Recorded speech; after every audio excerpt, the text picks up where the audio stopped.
everybody. I don't know if it's a little dark in here. I was trying to get the lighting right. Um, uh, okay. Mm, so yeah, my lighting is a little off, but it's okay. So um, this is my forecast for the first part of Cancer. I did the entire Cancer, but something happened. I don't know. It came out in two parts because it stopped while I was taping, so I had to do two parts.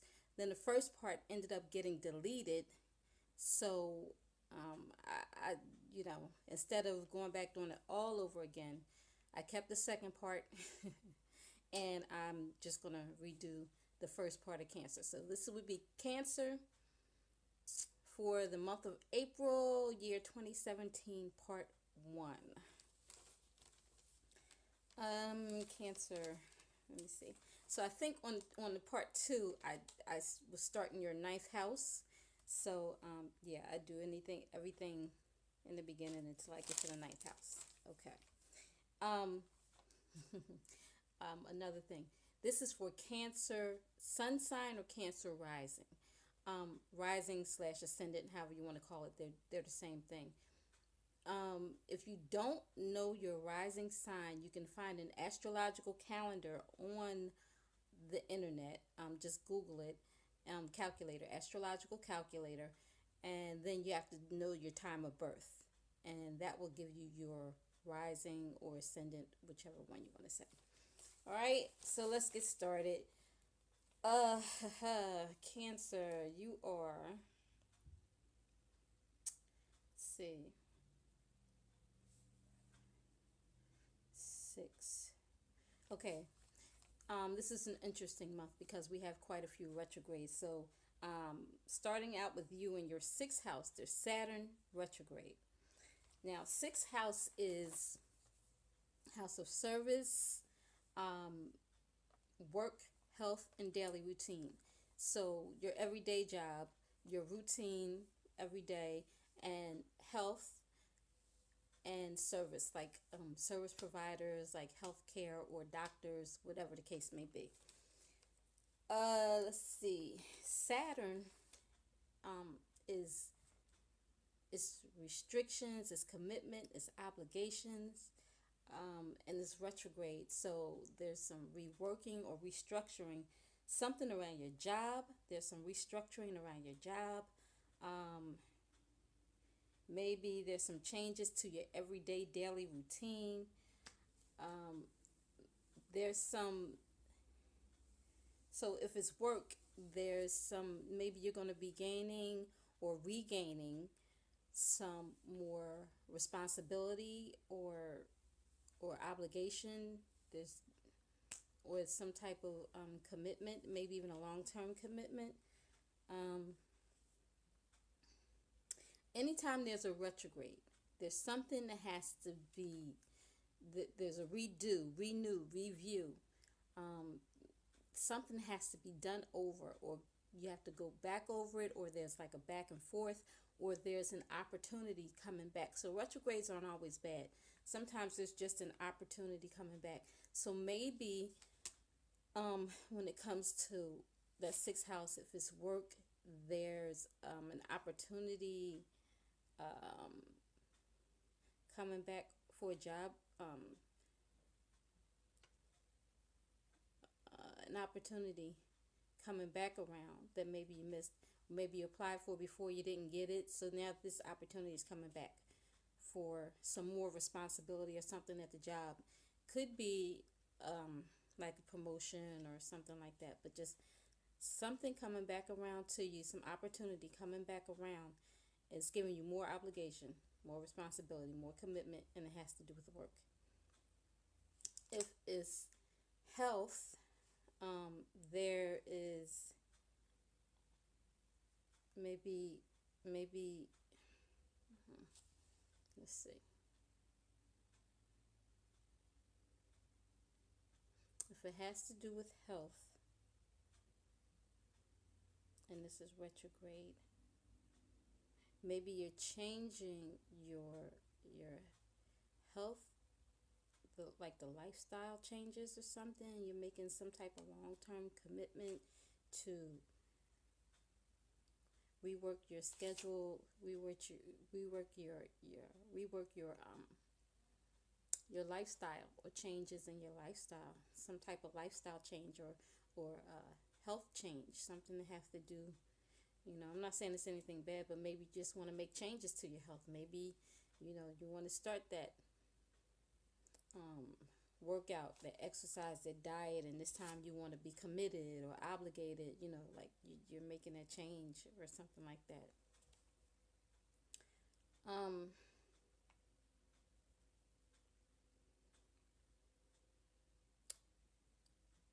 hmm. Let me move up and see. So we go to the seventh house. So let me see. So seventh house, Pluto retrograde on the 20th, 19th to 20th. Okay. Uh, in Capricorn in your seventh house. So let's see how this works. So seventh house is relationships, any type of relationship, um, whether it's business partnership or husband and wife, or any type of partner, or classmate, schoolmate, whatever, like any type of relationship. This is the seventh house. It's also contracts, open contracts. So Pluto was there, and it's a retrograde. So there's some type of revealing,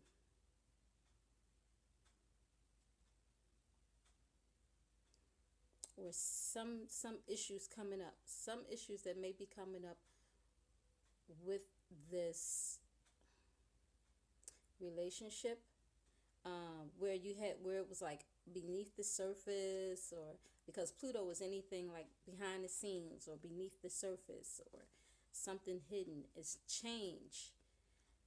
So if it comes to relationships, maybe there was, you didn't want, you weren't ready for anybody to know. I don't know, but now something about the relationship is being revealed. Something around, yeah, because it's coming up. Something that was going on behind the scenes. Now it's going to come forward, and you'll find out what it is.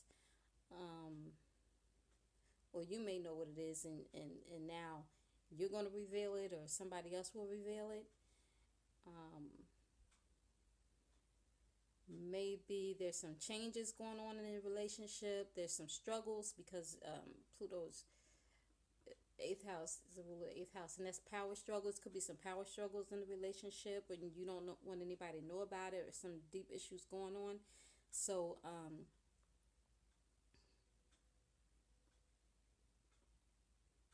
okay, it's in Capricorn. So if it's in Capricorn, to me, I feel like it's mostly going to be, has to do with some business. Um, as Capricorn is, goals, careers, banking, business.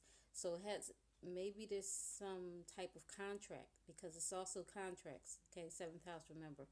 So there was something going on with this contract, and now things are coming to view that you might have to renegotiate.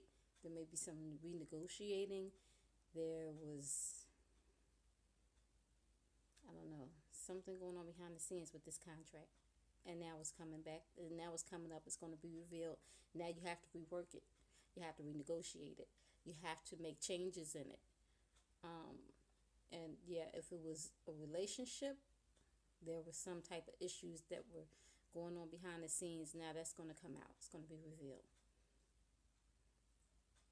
Okay, let's see. That was the seventh. Nothing in your eighth. And I think where I started on part two was the ninth house, but yeah, Venus retrograde in that ninth house, and along with Neptune. And that ninth house has to do with education, travel, um, law, anything legal, long distance, the internet, higher mind and consciousness, publishing. Okay, so Venus usually when it's retrograde, but usually when it's not retrograde, like you're talking to somebody long distance. So this right here is with it retrograde, maybe you're reuniting with somebody that you've been talking to long distance. Maybe there's an opportunity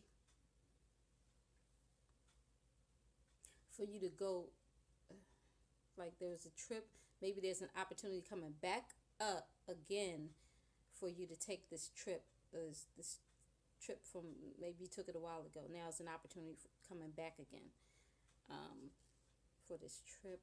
If it's But there could be somebody long distance that you're dealing with, that you're talking to, somebody over the internet that you met, and maybe there's like a reunion or reuniting with this person.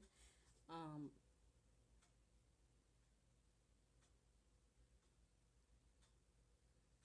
um, okay.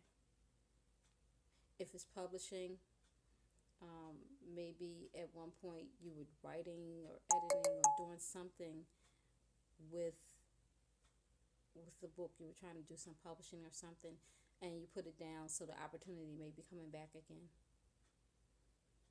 If it's a legal situation, you may be going back and forth to court, or dealing with some attorneys or something, dealing with the paperwork, uh, something like that. If it has to do with education, there's there's some past money issue with your finances that's coming back up again. Maybe you have to deal with some paperwork, or reapplying for something.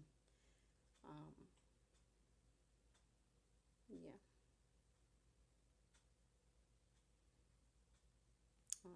Yeah. So I think that's it.